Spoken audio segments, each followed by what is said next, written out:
Hi കൂട്ടുകാരെ, welcome to CC Plus. ഞാൻ നിത്യ miss ആണ്. ഇന്ന് ഞാൻ വന്നിട്ടുള്ളത് 10ാം ക്ലാസ്സിലെ കുട്ടികൾക്ക് വേണ്ടിയിട്ട് എന്താണ് ക്വാഡ്രാറ്റിക് ഇക്വേഷനും അതിന്റെ സൊല്യൂഷൻ ഏതൊക്കെ രീതിയിലാണ് കാണാൻ വേണ്ടി പറ്റുക എന്ന് പറഞ്ഞു തരാൻ വേണ്ടിയിട്ടാണ്. ഓക്കെ, അതിനു മുമ്പായിട്ട് 10ാം ക്ലാസ്സിലെ കുട്ടികൾ അറിഞ്ഞിട്ടുണ്ടോ നമ്മുടെ CC Plusല് നമ്മുടെ 10th ബാച്ച് ട്യൂഷൻ ക്ലാസ് ആരംഭിച്ചിട്ടുണ്ട്. അപ്പൊ താല്പര്യമുള്ളവർക്ക് ഈ ഒരു നമ്പറിൽ വിളിച്ച് അഡ്മിഷൻ എടുക്കാം. 9496949929 ആണ് നമ്പർ. ഇവിടെ എന്തൊക്കെയാണ് നിങ്ങൾക്ക് കിട്ടാൻ വേണ്ടി പോകുന്നത്? നിങ്ങൾക്കറിയാം, 8ാം ക്ലാസ്സിലും 9ാം ക്ലാസ്സിലും പഠിച്ചതിന്റെ തുടർച്ചയായിട്ടുള്ള കാര്യങ്ങൾ തന്നെയാണ് എവിടെയും പഠിക്കാനുള്ളത്, 10ാം ക്ലാസ്സിലും പഠിക്കാനുള്ളത്. അവിടെ പല കാര്യങ്ങളും നിങ്ങൾക്ക് ഇപ്പോഴും എന്താണ് അതിന്റെ മീനിങ്, അതിന്റെ ഉൾവശത്തുള്ള കാര്യങ്ങളൊന്നും മനസ്സിലാകാതെ നിങ്ങൾ 8ഉം 9ഉം പാസ്സായിട്ട് വന്നവരുണ്ടാകാം. അപ്പൊ 10ാം ക്ലാസ്സിൽ നമുക്കത് തുടരാൻ വേണ്ടി പാടുണ്ടോ? ഇല്ല. നമുക്ക് 10ാം ക്ലാസ് എന്താണ് നമ്മുടെ ലൈഫിന്റെ ഒരു ടേണിംഗ് പോയിന്റ് ആണ്. 10ാം ക്ലാസ്സിൽ നമുക്ക് നല്ല മാർക്കോട് കൂടി പാസ്സായെങ്കിൽ മാത്രമേ നമുക്ക് +1 +2 നല്ലൊരു സ്കൂളിൽ അഡ്മിഷൻ കിട്ടുള്ളൂ, നമ്മൾ വിചാരിച്ച സബ്ജക്റ്റിന് അഡ്മിഷൻ കിട്ടുള്ളൂ, അല്ലെ?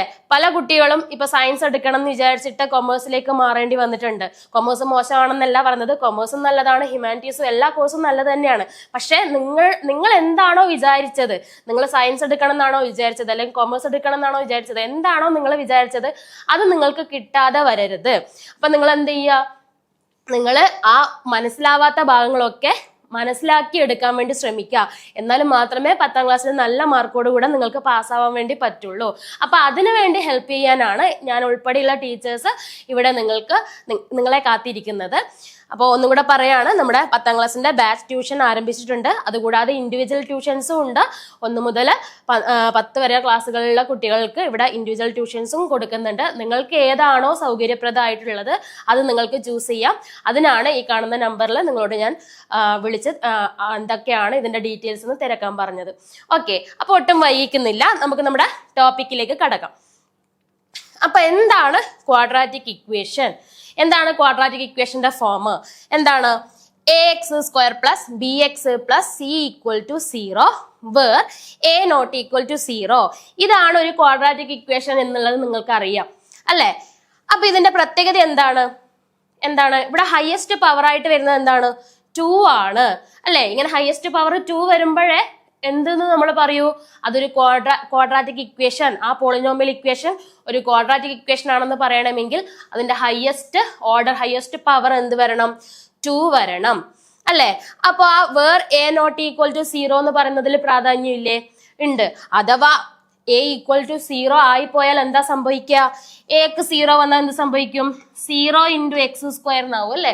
0 × x² എന്താവും? ഇത് കംപ്ലീറ്റ് 0 ആയി പോകും, അല്ലെ? പിന്നെന്താ ഉണ്ടാവുക?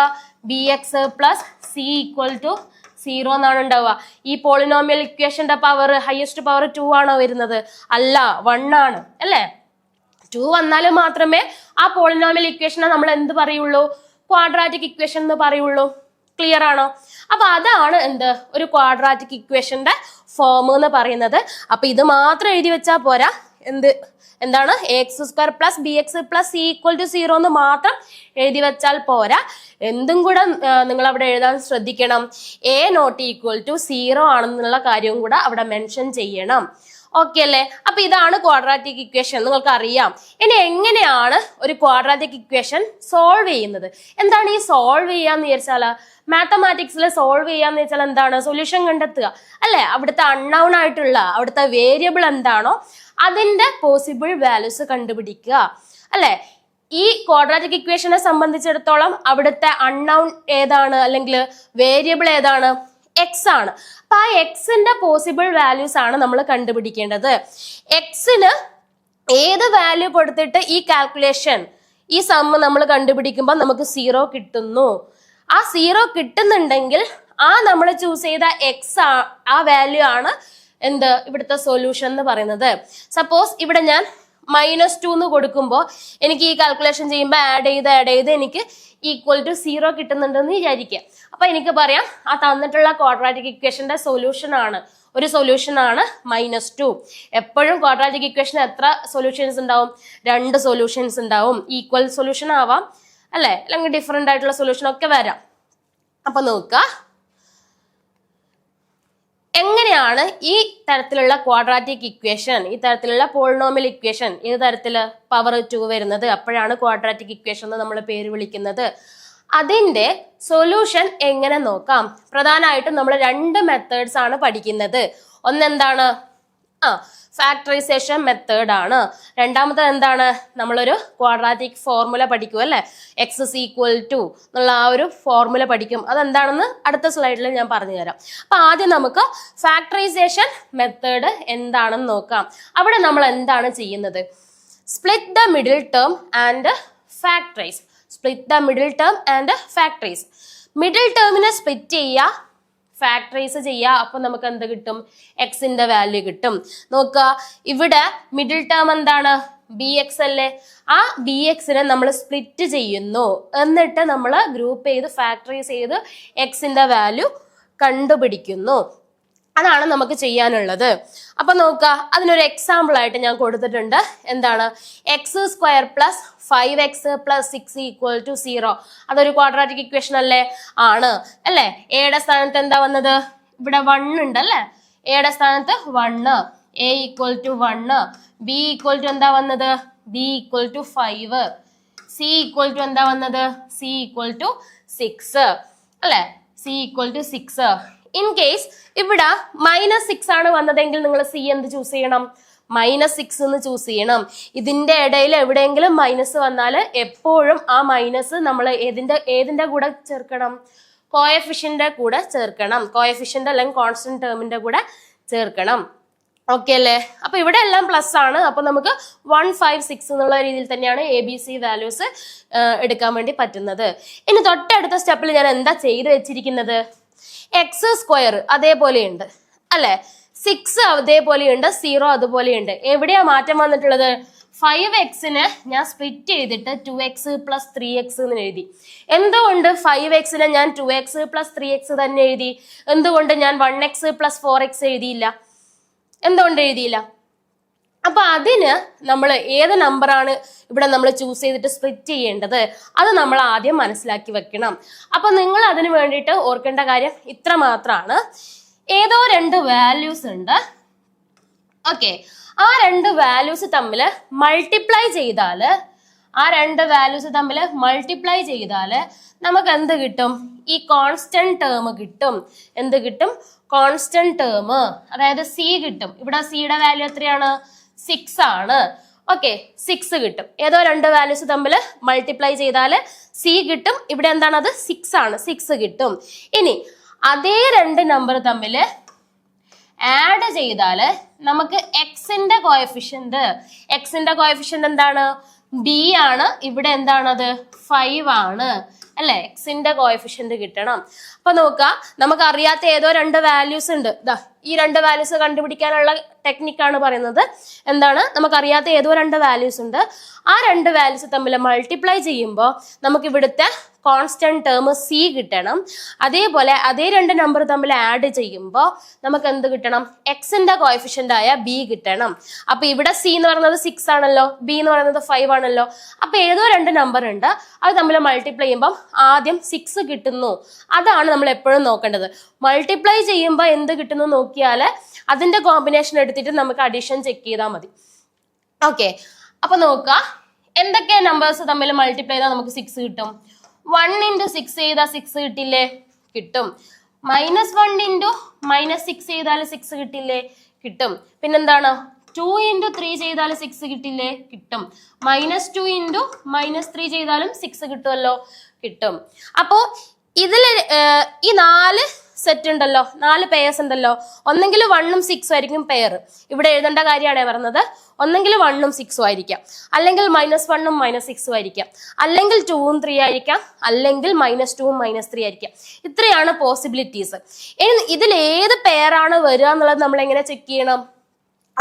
അതേ 2 നമ്പർ തമ്മിൽ ആഡ് ചെയ്യുമ്പോൾ നമുക്ക് 5ഉം കിട്ടണ്ടേ, എക്സിന്റെ കോഎഫിഷ്യന്റ് കിട്ടണ്ടേ. അപ്പൊ നോക്കാം, 1ഉം 6ഉം 1ഉം 6ഉം ആഡ് ചെയ്താൽ 7 ആണ്, 5 അല്ലല്ലോ, അല്ല. -1ഉം -6ഉം -7 ആണ്, 5 അല്ല. 2ഉം 3ഉം ആഡ് ചെയ്താലോ 5 കിട്ടുമല്ലോ. അപ്പൊ അതാണ് പേര്. വെറുതെ ഒന്ന് മറ്റൊന്ന് ചെക്ക് ചെയ്തിക്കോ. എന്താണ് ചെക്ക് ചെയ്താൽ എന്ത് കിട്ടും? -2 + -3 -5 ആണ് കിട്ടുക. നമുക്ക് വേണ്ടത് എന്താണ്? 5 ആണ് നമുക്ക് വേണ്ടത്. ബിയുടെ വാല്യൂ 5 ആണ് നമുക്ക് വേണ്ടത്. ഓക്കെ അല്ലേ? അപ്പൊ ഏത് പെയർ നമ്മൾ ചൂസ് ചെയ്യണം? 2, 3 എന്നുള്ള പെയർ ചൂസ് ചെയ്യണം. 2ഉം 3ഉം 2 into 3 ചെയ്താൽ 6 കിട്ടും. 2 + 3 ചെയ്താൽ 5ഉം കിട്ടും. അപ്പൊ മനസ്സിലായോ ഏതൊക്കെ നമ്പേഴ്സ് ആണ് നമ്മൾ എടുക്കേണ്ടത്? 2ഉം 3ഉം ആണ്. അപ്പൊ ഞാൻ എന്ത് ചെയ്യുന്നു? ഈ 5xനെ ഞാൻ എന്ത് എഴുതുന്നു? നോക്കാം. 5xല് ആ 5നെ എനിക്ക് 2 + 3 എന്ന് എഴുതാലോ. 2 + 3 എഴുതാം. പിന്നെ പുറത്ത് ഈ x ഉണ്ട്. ഡിസ്ട്രിബ്യൂട്ടീവ് ലോ അപ്ലൈ ചെയ്താല് 2 into x + 3 into x എന്ന് ഇതിനെ മാറ്റി എഴുതാലോ. അങ്ങനെയാണ് ഞാൻ ഈ 5xന് പകരം എന്ത് കൊടുത്തത്? 2x + 3x കൊടുത്തത്. 5xന് പകരം എന്ത് കൊടുത്തത്? 2x + 3x കൊടുത്തത്. ക്ലിയർ ആണല്ലോ? ക്ലിയർ ആണ്. ഇനി നമ്മൾ എന്ത് ചെയ്യണം? അതിനെ ഗ്രൂപ്പ് ചെയ്തിട്ട് അല്ലെങ്കിൽ ഫാക്ടറൈസ് ചെയ്തിട്ട് നമ്മൾ ആ എക്സിന്റെ വാല്യൂ കണ്ടുപിടിക്കണം. അപ്പൊ നമ്മൾ ഗ്രൂപ്പ് ചെയ്യുന്നു. തൊട്ടടുത്ത സ്റ്റെപ്പ് നോക്ക്. ഗ്രൂപ്പിംഗ്. എങ്ങനെ ഗ്രൂപ്പ് ചെയ്യുന്നു? എന്താ ഇങ്ങനെ ഗ്രൂപ്പ് ചെയ്യുന്നു, ഇങ്ങനെയും ഗ്രൂപ്പ് ചെയ്യുന്നു. ഓക്കെ, ഇപ്പൊ ഡയറക്റ്റ് തന്നെ ഗ്രൂപ്പ് ചെയ്യാൻ വേണ്ടി പറ്റിയിട്ടുണ്ട്. ചിലപ്പോൾ നമ്മൾ 3x + 2x ആണ് എഴുതുന്നതെങ്കിൽ നമ്മൾ 2x + 3x മാറ്റിയിട്ട് വേണം ഗ്രൂപ്പ് ചെയ്യാൻ വേണ്ടിയിട്ട്. അത് നിങ്ങൾക്ക് മനസ്സിലാവും.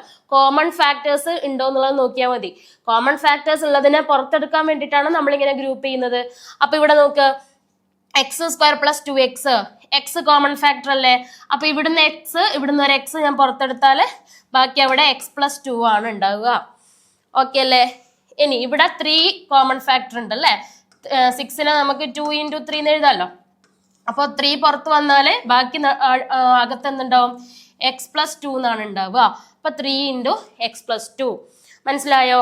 ഈ രീതിയിലാണ് നമ്മൾ ഗ്രൂപ്പ് ചെയ്ത് ഫാക്ടറൈസ് ചെയ്യേണ്ടത്. നോക്കുക, ഇനി നമുക്ക് ഇങ്ങനെ എഴുതിയോണ്ട് എന്താണ് സ്പെഷ്യാലിറ്റി? എന്താണ്? ഇവിടെ വീണ്ടും ഈ പ്ലസ് നമ്മൾ പരിഗണിക്കുമ്പോൾ ഇവിടെ കോമൺ ഫാക്ടർ ആയിട്ട് x + 2 വന്നു. അപ്പൊ രണ്ട് സൈഡിൽ നിന്നും x + 2 നമുക്ക് ഔട്ട് സൈഡ് എടുക്കാലോ. x + 2 ഔട്ട് സൈഡ് എടുത്തു കഴിഞ്ഞാല് ഇൻസൈഡ് ബ്രാക്കറ്റിനകത്ത് ആരൊക്കെ ഉണ്ടാവും? x + 3 എന്നുണ്ടാവും. x + 3. അപ്പൊ x + 2 into x + 3 = 0 എന്ന് കിട്ടി. അങ്ങനെയാണെങ്കിൽ റൂട്ട്സ് എന്തൊക്കെയായിരിക്കും? x = -2ഉം x = -3ഉം. എന്തുകൊണ്ടാണ് ഇങ്ങനെ കിട്ടിയത്? ഇത് രണ്ട് നമ്പർ മൾട്ടിപ്ലൈ ചെയ്യുന്നതല്ലേ. രണ്ട് നമ്പർ മൾട്ടിപ്ലൈ ചെയ്യുമ്പോൾ 0 കിട്ടണമെങ്കിൽ അവിടുത്തെ പോസിബിലിറ്റീസ് എന്തൊക്കെയാ? ഒന്നെങ്കിൽ ആദ്യത്തെ നമ്പർ 0 ആവണം, അല്ലെങ്കിൽ രണ്ടാമത്തെ നമ്പർ 0 ആവണം അല്ലെ? x + 2 0 ആവണം, അല്ലെങ്കിൽ x + 3 0 ആവണം. x + 2 എപ്പോഴാ 0 ആവുന്നത്? എക്സിന് -2 വരുമ്പോഴാണ് അല്ലെ? -2 + 2 ആണ് 0 ആവുന്നത്. അതുകൊണ്ടാണ് എക്സിന്റെ വാല്യൂ ഒന്ന് -2 വന്നത്. ഇനി x + 3 എപ്പോഴാ 0 ആവുന്നത്? എക്സിന്റെ അവിടെ -3 വരണം. -3 + 3 ആണ് 0 ആവുന്നത്. അതുകൊണ്ടാണ് എക്സിന്റെ വാല്യൂ അടുത്ത നമ്പർ ഏത് വന്നത്?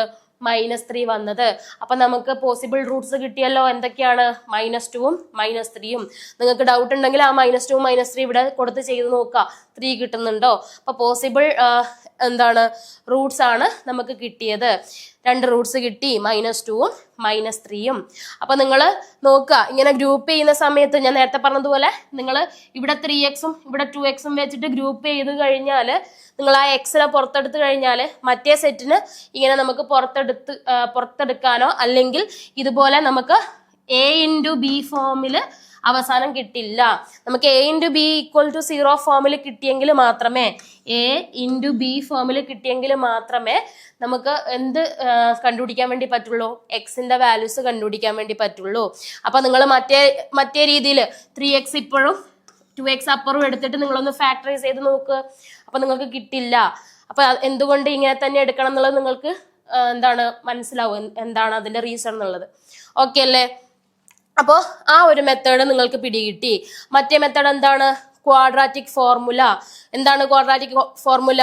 x = -b ± √b² - 4ac / 2a. ഇവിടെ എന്ത് ചെയ്താൽ മതി?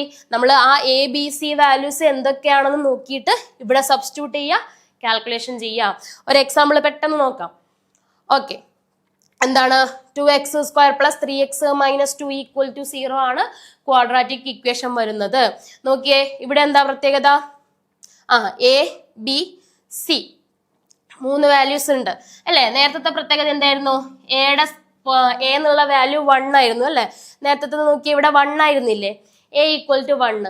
ആ എ ഈക്വൽ ടു 1 ആവുമ്പോഴാണ് ഞാൻ ഈ പറഞ്ഞ മെത്തേഡ് അവിടെ നമുക്ക് ചെയ്യാൻ വേണ്ടി പറ്റുക. ഈ രീതിയിൽ ചെയ്യാൻ വേണ്ടി പറ്റുന്നത് എ ഈക്വൽ ടു 1 ചെയ്യുമ്പോഴാണ്. ഓക്കെ, അതല്ലാതെ ഒരു ഫോർമുലയും കൂടെ നിങ്ങൾ പഠിച്ചിട്ടുണ്ടാവും. അത് നമുക്ക് പിന്നെ ഒരു അവസരത്തിൽ ഡിസ്കസ് ചെയ്യാൻ വേണ്ടും. അപ്പൊ നോക്കുക, ഇനി എ നോട്ട് ഈക്വൽ ടു 1 വന്നു കഴിഞ്ഞാൽ നമ്മൾ നിർബന്ധമായിട്ടും ഇത് വെച്ചിട്ടോ അല്ലെങ്കിൽ വേറൊരു രീതിയിലും നമുക്ക് ചെയ്യാം. അത് ഞാൻ പിന്നീട് ഡിസ്കസ് ചെയ്യാം. ഇവിടെ ഈ രീതിയിൽ നമുക്ക് ചെയ്ത് നോക്കാം. എന്താണ്? എ ഈക്വൽ ടു 2 ആണ്, ബി ഈക്വൽ ടു എന്താണ്? 3 ആണ്, സി ഈക്വൽ ടു എന്താണ്? -2 ആണ്. 2 അല്ല, -2 ആണ്. ഓക്കെ അല്ലേ? അത് ഞാൻ ഇവിടെ വാല്യൂസ് കൊടുത്തിട്ടുണ്ടല്ലോ, ഇവിടെ കൊടുത്തിട്ടുണ്ട് വാല്യൂസ്. അപ്പൊ നോക്ക, ആദ്യം നമ്മൾ എന്ത് കാണണം? ഡിസ്ക്രിമിനന്റ് കാണണം. b² - 4ac. അതായത് ഇതാ ഇവിടെ ഉള്ളത് ഇതിനെയാണ് നമ്മൾ ഡിസ്ക്രിമിനന്റ് എന്ന് പറയുന്നത്. ഓക്കെ, ആ വാല്യൂസ് സെപ്പറേറ്റ് കണ്ടുപിടിച്ചിട്ട് ഇവിടെ കൊടുക്കുമ്പോഴാണ് കാൽക്കുലേഷൻ കുറച്ചും കൂടെ ഈസി ആയിട്ട് ഫീൽ ചെയ്യുക. ഓക്കെ, അപ്പൊ അതുകൊണ്ട് നമുക്ക് അതാദ്യം കണ്ടുപിടിക്കാം. b² - 4ac. ബി എന്താണ്? 3 ആണ്. 3² 9 ആണ് ആണല്ലോ. ഇനി -4 × a × c, 4 × 2 × c -2 എന്ത് വരും? 4 × 2 8 ആണ്, 8 × 2 16 ആണ്. ഒരു നെഗറ്റീവ് ഉണ്ട്, അതുകൊണ്ട് -16. ഇനി 2 നെഗറ്റീവ് വരുന്ന സമയത്ത് ഇവിടുത്തെ നെഗറ്റീവും ഈ ഒരു നെഗറ്റീവും വരുന്ന സമയത്ത് എന്താവും? അത് പോസിറ്റീവ് ആവും. അപ്പൊ 9 + 16 എന്ത് കിട്ടും? 25 എന്ന് കിട്ടും. ഇനി നോക്കുക, നമുക്ക് ആ ഒരു ഫോർമുല -b ± ആ ഡിസ്ക്രിമിനന്റ് വാല്യൂ എന്ത് കിട്ടി? 25 എന്ന് കിട്ടി. ഡിവൈഡഡ് ബൈ 2a ആയിരുന്നു. 2 × 2 അല്ലെ, a 2 ആണല്ലോ. 2 × 2 4 ആണ്. ഇനി നോക്കാം, √25 എന്താണ്? ±5 ആണ്. ആ ±, നേരത്തെ തന്നെ ഇക്വേഷനിൽ കൊടുത്തിട്ടുണ്ട്. അപ്പൊ -3 ± 5 ഡിവൈഡ് ബൈ 4. അവിടെ തന്നെ നമുക്ക് വായിക്കാൻ തന്നെയുണ്ട്. -3 ± 5 ഡിവൈഡ് ബൈ 4. അപ്പൊ ആദ്യം നമ്മൾ പ്ലസ് ഉള്ളത് ചെയ്യാം, രണ്ടാമത്തെ വാല്യൂ കിട്ടാൻ മൈനസ് ഉള്ളത് ചെയ്യാം. അപ്പൊ എന്ത് ചെയ്യുന്നു? -3 + 5 ചെയ്യുന്നു. -3 + 5 നമുക്ക് എന്ത് കിട്ടും? +2 എന്ന് കിട്ടും. 2 ഡിവൈഡ് ബൈ 4 എന്ന് കിട്ടും. 2 ഡിവൈഡ് ബൈ 4 നമുക്ക് എങ്ങനെ എഴുതാം? അതിന്റെ ഇക്വലന്റ് ഫ്രാക്ഷൻ ആണ് 1/2. ഇനി -3 - 5 -8. -8 ഡിവൈഡ് ബൈ 4 എന്ത് കിട്ടും? -2 എന്ന് കിട്ടും. അപ്പൊ അതാണ് എക്സിന്റെ പോസിബിൾ വാല്യൂസ് അല്ലെ. സൊല്യൂഷൻ നമുക്ക് ആ രീതിയിലും കണ്ടുപിടിക്കാം. ഓക്കെ അല്ലേ? അപ്പോൾ ഈ 2 മെത്തേഡാണ് ഞാൻ ഇന്ന് പറയാൻ ഉദ്ദേശിച്ചത്. ഇനി ആ x² കോഎഫിഷ്യന്റ് 1 വന്നാലേ ആ ഒരു രീതിയിൽ ചെയ്യാൻ വേണ്ടി പറ്റും.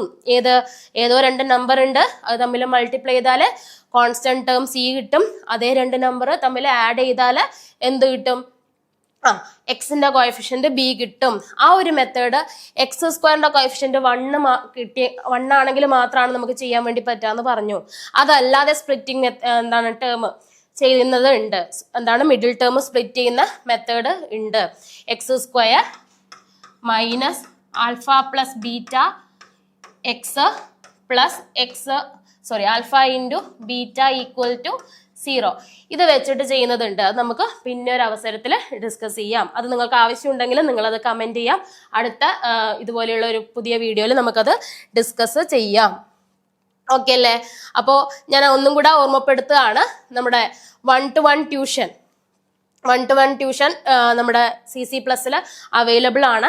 അതിൽ തന്നെ നേരത്തെ സൂചിപ്പിച്ചതുപോലെ 10th സ്പെഷ്യൽ ബാച്ച് ഉണ്ട്. അതിലേക്ക് നിങ്ങൾക്ക് ജോയിൻ ചെയ്യാം. ഞാൻ ആ പറഞ്ഞ നമ്പറിൽ തന്നെ, ഏത് നമ്പർ? 9496949929 ഈ നമ്പറിൽ വിളിച്ച് കഴിഞ്ഞാൽ നിങ്ങൾക്ക് ഇതിന്റെ ഫുൾ ഡീറ്റെയിൽസ് അറിയാൻ വേണ്ടി പറ്റും. നമുക്കിവിടെ 1 മുതൽ 12 ക്ലാസ് വരെ ഇൻഡിവിജ്വൽ ട്യൂഷൻസ് പ്രൊവൈഡ് ചെയ്യുന്നുണ്ട്. നിങ്ങൾക്ക് അങ്ങനെയാണ്, നിങ്ങൾക്ക് ഒരു ടീച്ചറുടെ കൂടെ ഒറ്റയ്ക്ക് ഇരുന്ന് കാര്യങ്ങൾ ചോദിച്ച് മനസ്സിലാക്കണമെങ്കിൽ നിങ്ങൾക്ക് അങ്ങനെ ചെയ്യാം. ഓക്കെ ആണല്ലോ? അപ്പൊ എല്ലാം സ്റ്റേറ്റ് സിലബസ്, CBSE, ICSE പോലുള്ള എല്ലാ സിലബസിലുള്ള കുട്ടികൾക്കും ഇവിടെ ക്ലാസ്സസ് അവൈലബിൾ ആണ്. ഓക്കെ അല്ലേ? അപ്പോൾ നിങ്ങൾക്ക് ഇന്നത്തെ വീഡിയോ ഇഷ്ടമായെങ്കിൽ, നിങ്ങൾക്കത് മനസ്സിലായിട്ടുണ്ടെങ്കിൽ നിങ്ങൾ അതിൻ്റെ കാര്യങ്ങൾ കമൻറ്റ് ചെയ്യുക. അതുപോലെ നിങ്ങളുടെ കൂട്ടുകാർക്ക് ഇത് ഷെയർ ചെയ്ത് കൊടുക്കുക. നിങ്ങൾ ഇതുവരെ ഈ ചാനൽ ഫോളോ ചെയ്തിട്ടില്ലെങ്കിൽ ഫോളോ ചെയ്യുക. Thank you.